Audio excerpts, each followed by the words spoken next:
if you're anything like me, in your own home, you probably don't have a great deal of options in terms of a location to film in.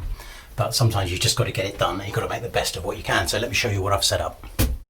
So we're lucky enough to have a spare bedroom in the top of the house, and I'm using that because there are other people in the house today and I want to keep things obviously private and I'm trying to avoid as much noise as possible. I'm doing basically a lot of filming to camera, piece to camera, that is really quite long. So what I've had to do is split the filming up across the day because I just don't have a 2 or 3 hour block in which to just sit down and get this done to my satisfaction.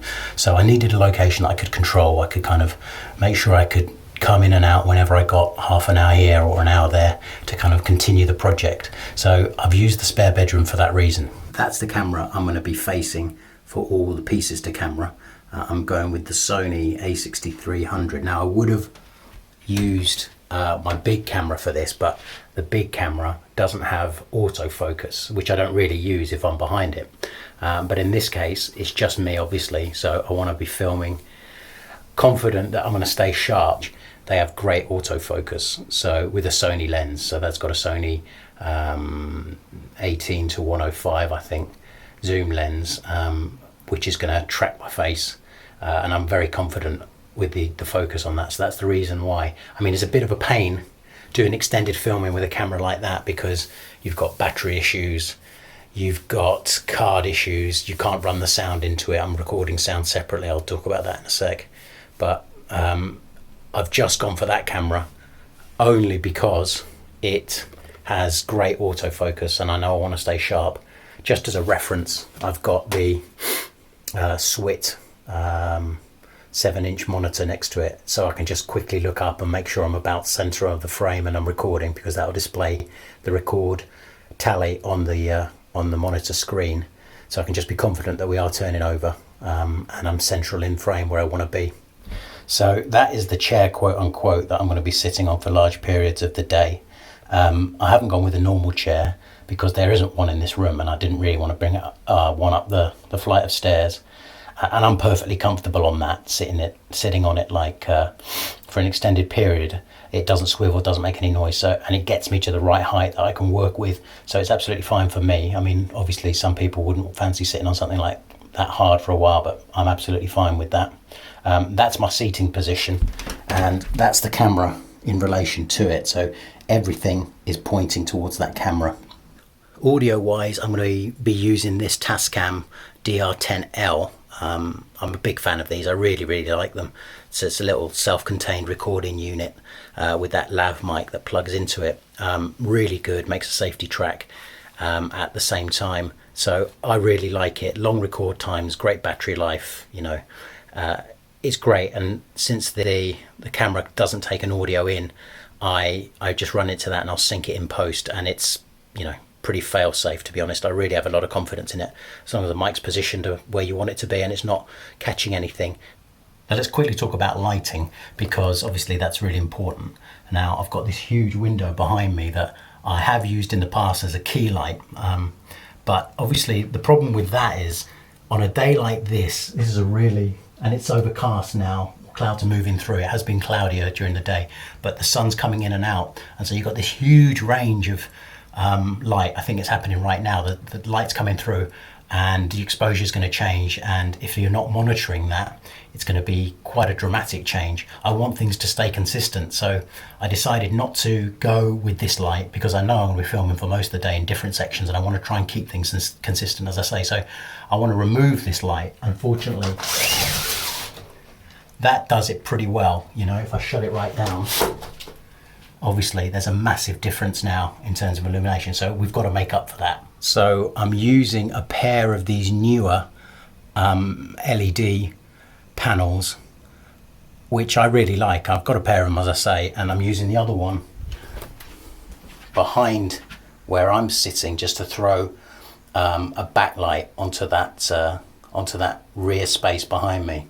So that kind of gives it a nice little white glow behind me, and I'm keying myself just with one light, this one, bouncing off that ceiling to soften it up nicely, and then I'm coming down, I'm trying to pick up a little bit of bounce off this to come underneath my chin, but mainly I'm taking my illumination obviously from the ceiling bounce off there. So it's just about giving me enough. I don't want to overexpose it. I can raise it a little bit in post, but I'm just about getting enough with that.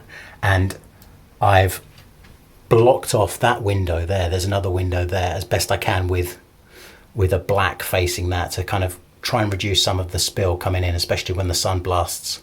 I want to kind of keep things as even as possible, as I say. One more reflector down here, which is doing a little. It's just adding a little bit of bounce and giving me a tiny bit of fill on my side of my face. I did start the filming with a dark blue shirt, but it was just too dark for my exposure levels against the white background. It was just too much of a contrast, so I went with a white t-shirt in the end, nice and simple, which just helps me with the exposure range. I've got here to hand my old trusty laptop with the script that I'm using. Normally I wouldn't use a script for these pieces to camera. I'd probably have detailed notes, but I'd be a bit more informal about it. However, in this case I am, because I know it's going to be a long clip and there's a lot of information I want to get out there and I want to express it accurately. So I have written a script, and obviously that's invaluable now because I'm breaking up the filming across large parts of the day. Now, funnily enough, the clip is about how to shoot better video content if you are a non-video person, a non-content creator, as it were. What you can do if you're going to film yourself basically doing some sort of piece to camera and you want to make it as good as you can. So one of the things I really do kind of go on about in the clip is the importance of delivery.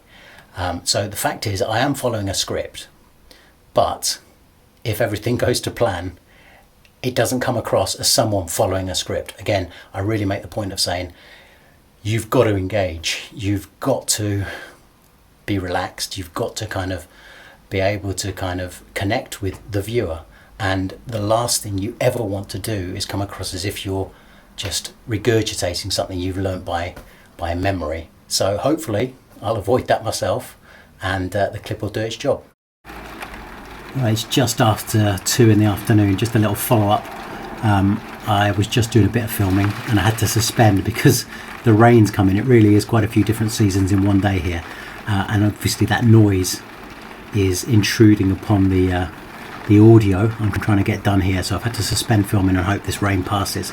But again, it's just a case of having to roll with the punches like in any situation and make the best of it. Unfortunately, I'm in that position where I have got the luxury of being able to space out this filming, and I certainly know that the talent is going to have the patience to come back on demand.